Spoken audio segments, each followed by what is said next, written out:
કેમ છો વિદ્યાર્થી મિત્રો?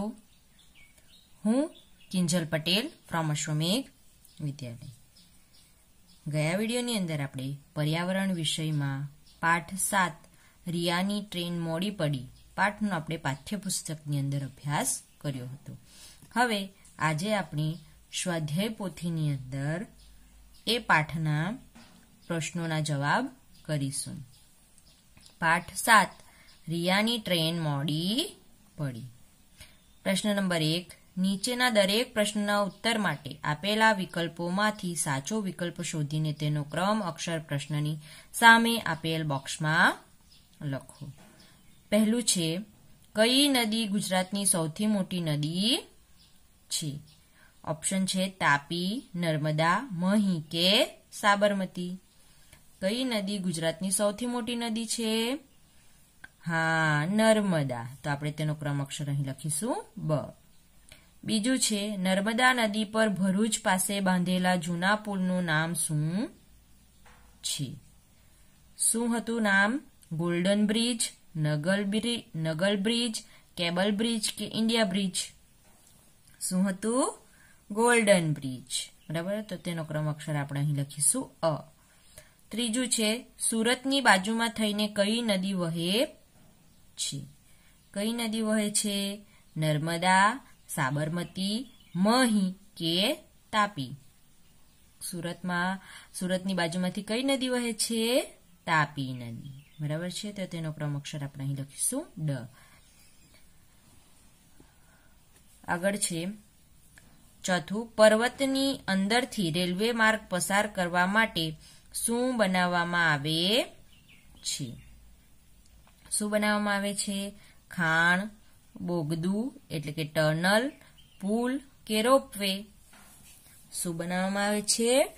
બોગદું એટલે કે ટનલ. પર્વતની અંદરથી રેલવે માર્ગ પસાર કરવા માટે શું બનાવવામાં છે? ટનલ બનાવવામાં આવે છે. તો તેનો ક્રમ અક્ષર આપણે અહીં લખીશું બ. પાંચમું છે, સુરત શહેર કયા ઉદ્યોગ માટે જાણીતું છે? સુરત શહેર કયા ઉદ્યોગ માટે જાણીતું છે? દોરી ઉદ્યોગ, કાપડ ઉદ્યોગ, હીરા ઉદ્યોગ કે ટાઇલ્સ ઉદ્યોગ? સોરી, અહીં કાગળ ઉદ્યોગ કે હીરા ઉદ્યોગ કે પછી ટાઇલ્સ ઉદ્યોગ? કયું આવશે? હીરા ઉદ્યોગ. બરાબર. તેનો ક્રમ અક્ષર અહીં આપણે લખીશું ક. છઠ્ઠું છે, વડોદરા સ્ટેશનથી ઉપડેલી રિયાની ટ્રેન કયા સ્ટેશન પર ઊભી રહી? વડોદરા સ્ટેશનથી ઉપડેલી રિયાની ટ્રેન કયા સ્ટેશને આવીને પછી ઊભી રહે છે? સુરત, અમદાવાદ, વલસાડ કે નવસારી? ક્યાં ઊભી રહે છે? સુરત. બરાબર છે. તો તેનો ક્રમ અક્ષર આપણે અહીં લખીશું અ, સુરત. આગળનો પ્રશ્ન છે,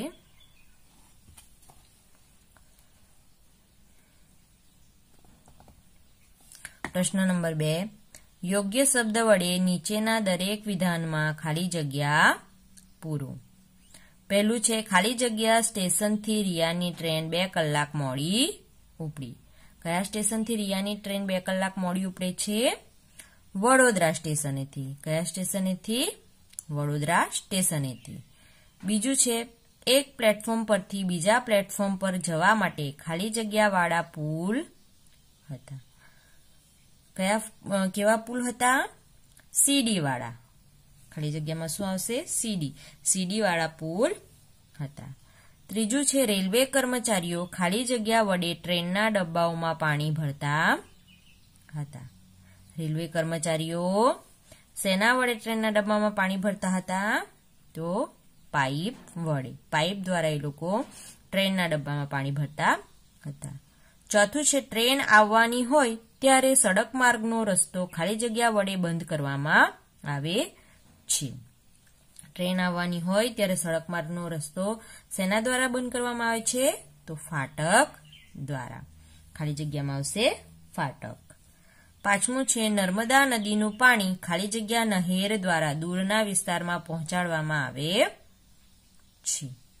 નર્મદા નદીનું પાણી શેના દ્વારા પહોંચાડવામાં આવે છે? નહેર દ્વારા. બરાબર. દૂરના વિસ્તારોમાં પહોંચાડવામાં આવે છે. છઠ્ઠું છે, ખાલી જગ્યા નદી પર બાંધેલો નવો બ્રિજ કેબલ બ્રિજ તરીકે ઓળખાય છે. કઈ નદી ઉપર બાંધવામાં આવેલો બ્રિજ કેબલ બ્રિજ તરીકે ઓળખાય છે? નવો બનાવેલો બ્રિજ નર્મદા નદી ઉપર બાંધવામાં આવેલો નવો પુલ કેબલ બ્રિજ તરીકે ઓળખાય છે. આગળનો પ્રશ્ન છે પ્રશ્ન નંબર 3. નીચેના વિધાનોમાંથી સાચા વિધાનો સામે ખરાની અને ખોટા વિધાનો સામે ખોટાની નિશાની કરો. પહેલું છે અમદાવાદ સ્ટેશનથી રિયાની ટ્રેન 2 કલાક મોડી ઉપડી. ખરું આવશે કે ખોટું આવશે? ખોટું આવશે. કેમ? તો અમદાવાદ સ્ટેશનેથી નહીં પરંતુ વડોદરા સ્ટેશનેથી રિયાની ટ્રેન 2 કલાક મોડી ઉપડે છે. બીજું છે વડોદરા સ્ટેશન પર રિયાને તેના પપ્પાએ રેલવે સ્ટેશનની સુવિધાઓ બતાવી. ખરું આવશે કે ખોટું આવશે? તો અહીં ખરું આવશે. બરાબર છે. વડોદરા સ્ટેશન ઉપર રિયાના પપ્પા રિયાને રેલવેની સુવિધાઓ બતાવે છે. ત્રીજું છે રિયાની ટ્રેન સડક માર્ગના બંધ ફાટક પાસે ઊભી રહી. ખરું આવશે કે ખોટું આવશે? ખોટું આવશે. ક્યાં ઊભી રહે છે રિયાની ટ્રેન? રેલવે સ્ટેશન ઉપર. બરાબર છે. ચોથું છે ફાટક બંધ હોય ત્યારે સડક માર્ગના વાહનો ઊભા રહે છે. ખરું આવશે કે ખોટું આવશે? હા, ખરું આવશે. બરાબર. ફાટક બંધ હોય ત્યારે સડક માર્ગેથી પસાર થતા વાહનો બંધ હોય છે. પાંચમું છે વડોદરાથી ભરૂચ જતા રિયાએ ટ્રેનમાંથી તાપી નદી જોઈ. ખરું આવશે કે ખોટું આવશે? ખોટું આવશે. બરાબર છે. વડોદરાથી ભરૂચ જતા રિયાએ ટ્રેનમાંથી તાપી નદી જોઈ. તાપી નદી નહીં પરંતુ કઈ નદી જોઈ છે? હા, નર્મદા નદી જુએ છે. બરાબર છે. એટલે અહીં ખોટું આવશે. છઠ્ઠું છે નર્મદા નદી પર બાંધેલો નવો બ્રિજ કેબલ બ્રિજ તરીકે ઓળખાય છે. ખરું આવશે કે ખોટું આવશે? ખરું આવશે. બરાબર. નર્મદા નદી ઉપર બાંધેલો નવો બ્રિજ કેબલ બ્રિજ તરીકે ઓળખાય છે. સાતમું છે સુરત શહેર ડેરી ઉદ્યોગ માટે જાણીતું શહેર છે. ખરું આવશે કે ખોટું આવશે? ખોટું આવશે. શેના માટે જાણીતું છે સુરત શહેર? કાપડ ઉદ્યોગ અને હીરા ઉદ્યોગ માટે જાણીતું છે. હવે આપણે આગળ જોઈશું પ્રશ્ન નંબર 4. બંધ બેસતા જોડકા રચો. ઉત્તરના ખાનામાં વિભાગ બ નો ક્રમ અક્ષર લખો. વિભાગ અ અને વિભાગ બ અહીં આપણે જવાબો લખવાના છે. બ વિભાગના ક્રમ અક્ષર અહીં લખવાના છે જે સાચા હોય છે તે. પહેલું છે અમદાવાદ પછી આવેલું સ્ટેશન કયું છે? સુરત, વાપી, વડોદરા, નડિયાદ કે વલસાડ? કયું સ્ટેશન આવે છે? નડિયાદ. બરાબર. અમદાવાદ પછી નડિયાદ સ્ટેશન આવે છે તો તેનો ક્રમ અક્ષર આપણે અહીં લખીશું ડ. બીજું છે સુરત પછી આવેલું સ્ટેશન. સુરત પછી કયું સ્ટેશન આવે છે? સુરત, વાપી, વડોદરા કે વલસાડ? કયું આવે છે? વલસાડ. બરાબર છે. તો તેનો ક્રમ અક્ષર આપણે અહીં લખવાનો છે. ત્રીજું છે વડોદરા પછી આવેલું સ્ટેશન. વડોદરા પછી કયું સ્ટેશન આવે છે? સુરત, વાપી કે વડોદરા? સુરત. બરાબર છે. ચોથું છે વલસાડ પછી આવેલું સ્ટેશન. વલસાડ પછી કયું સ્ટેશન આવે છે? વાપી કે વડોદરા? વાપી. બરાબર છે. તો તેનો ક્રમ અક્ષર આપણે અહીં લખવાનો છે બ. આગળ બીજું છે વિભાગ અ અને વિભાગ બ. પેલું છે પાટણ.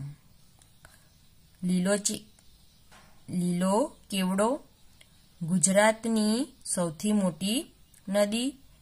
ત્રીજું છે પટોળા ગુજરાતનું સૌથી મોટું શહેર અને ઘારી. અહીં લીલો કેવડો નહીં પરંતુ લીલો ચેવડો આવશે. શું આવશે? ચેવડો. બરાબર છે. તો આ આપણે કાઢી નાખવાનું છે. બરાબર. પાટણના શું પ્રખ્યાત છે? પટોળા.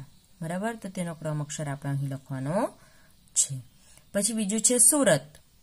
તો સુરતનું શું છે? સુરત ગુજરાતની સૌથી મોટી નદી. લીલો ચેવડો ગુજરાતનું સૌથી મોટું શહેર કે ઘારી? તો અહીં આવશે ઘારી. સુરતનું ઘારી જે છે એ ખૂબ જ ફેમસ છે, પ્રખ્યાત છે. ત્રીજું છે વડોદરા. વડોદરાનો શું આવશે? લીલો ચેવડો. લીલો ચેવડો એ વડોદરાનો પ્રખ્યાત છે. ચોથું છે નર્મદા. ગુજરાતની સૌથી મોટી નદી કે ગુજરાતનું સૌથી મોટું શહેર?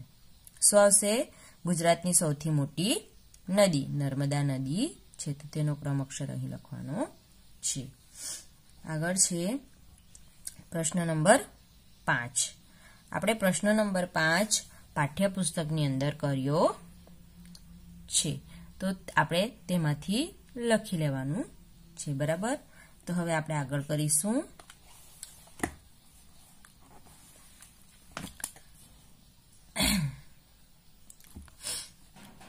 પ્રશ્ન નંબર 5 માં ત્રીજો પ્રશ્ન છે. નીચે આપેલા ચિત્રોમાં દર્શાવેલ સેવકોના રેલવેના સેવકોને ઓળખો અને તેમના નામ લખો. તેઓ શું કામ કરે છે તે લખો.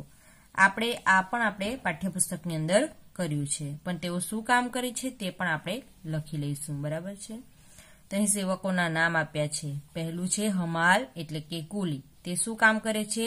હમાલ લોકોનો સામાન ઉપાડે છે, તેમને મદદ કરે છે. બીજું છે બીજા નંબરનું ગાર્ડ.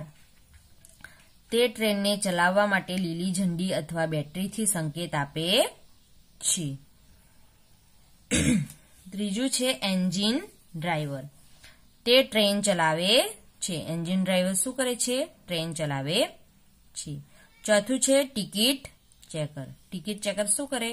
તો મુસાફરોની ટિકિટ તપાસે છે અને ખાતરી કરે છે વગર ટિકિટે મુસાફરી કરનારને દંડ કરે છે.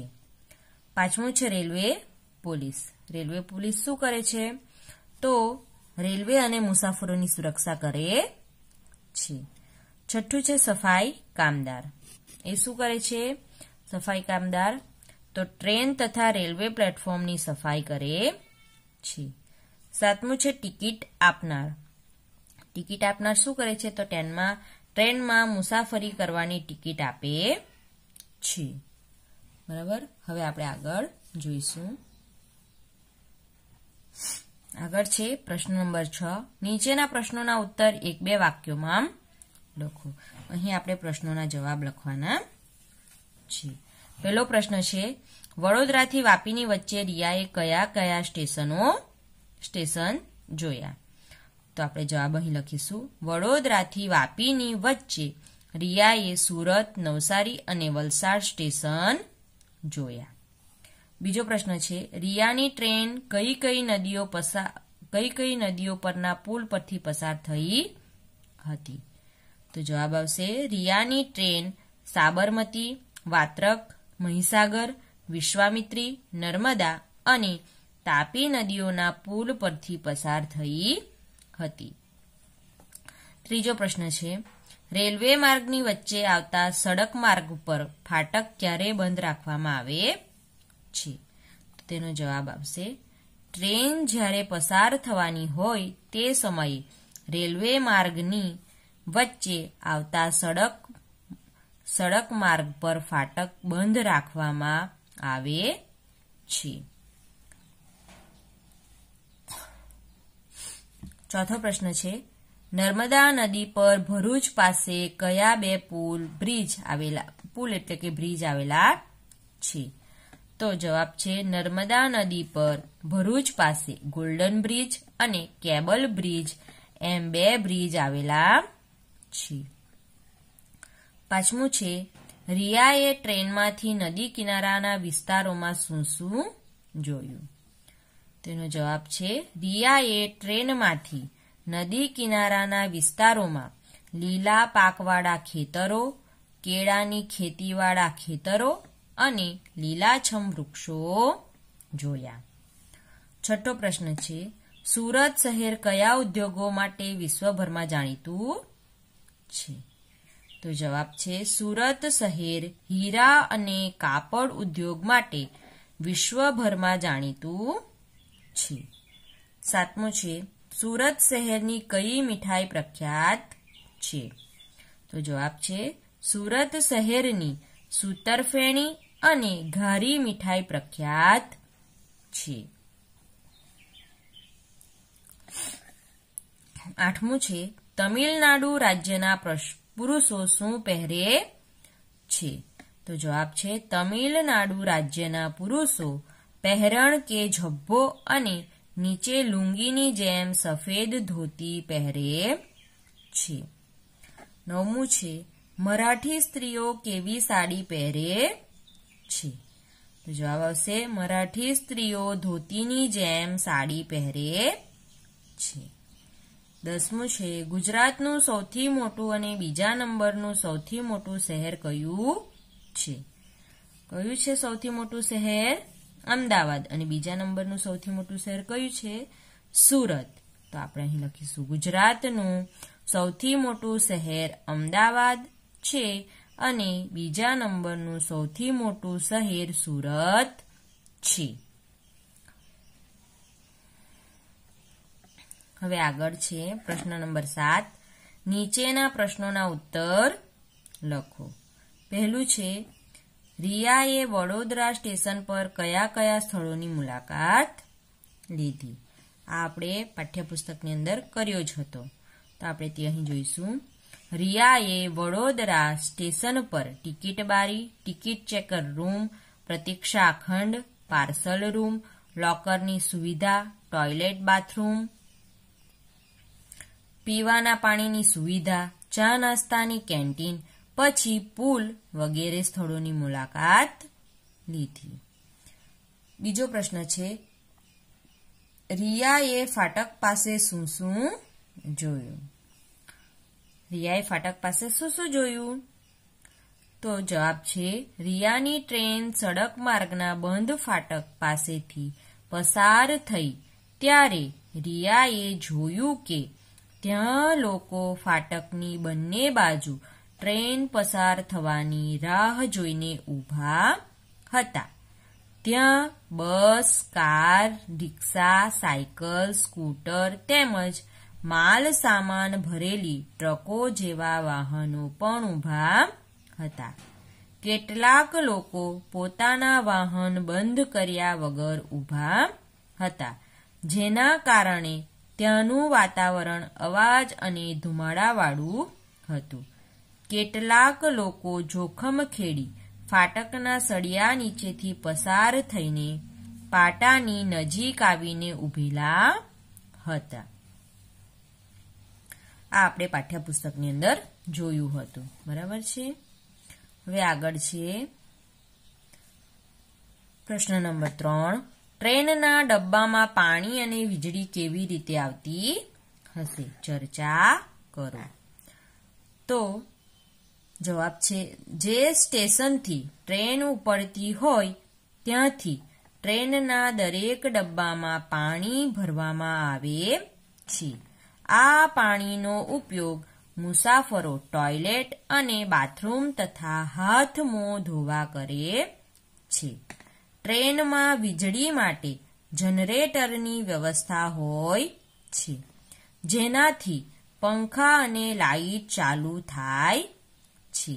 કેટલીક ટ્રેનમાં વીજળીના વાયર સાથે ટ્રેનના ઉપર સળિયા જેવા વાયર લગાવી વીજળી મેળવી ટ્રેનની ઝડપ વધારી શકાય છે.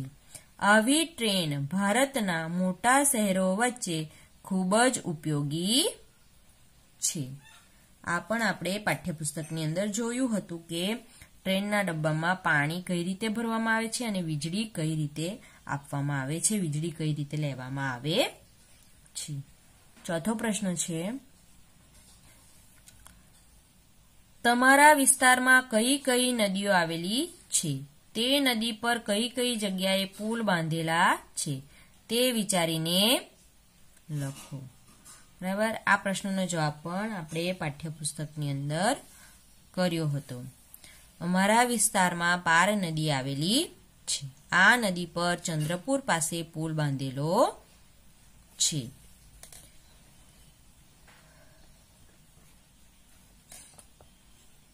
આગળ છે 5મો પ્રશ્ન.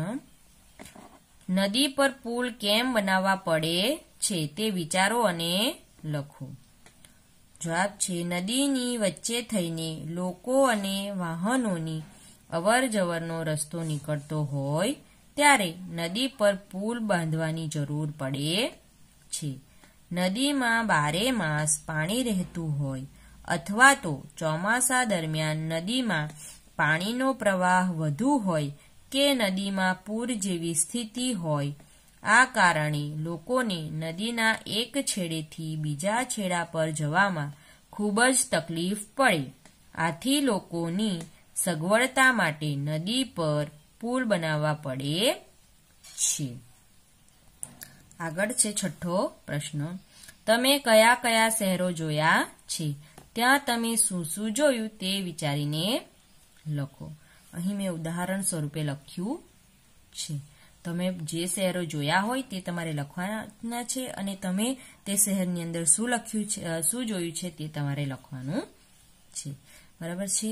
મેં વલસાડ, વાપી, સુરત, બિલીમોરા, પારડી, નવસારી, વડોદરા, ભરૂચ, નર્મદા વગેરે શહેરો જોયા છે.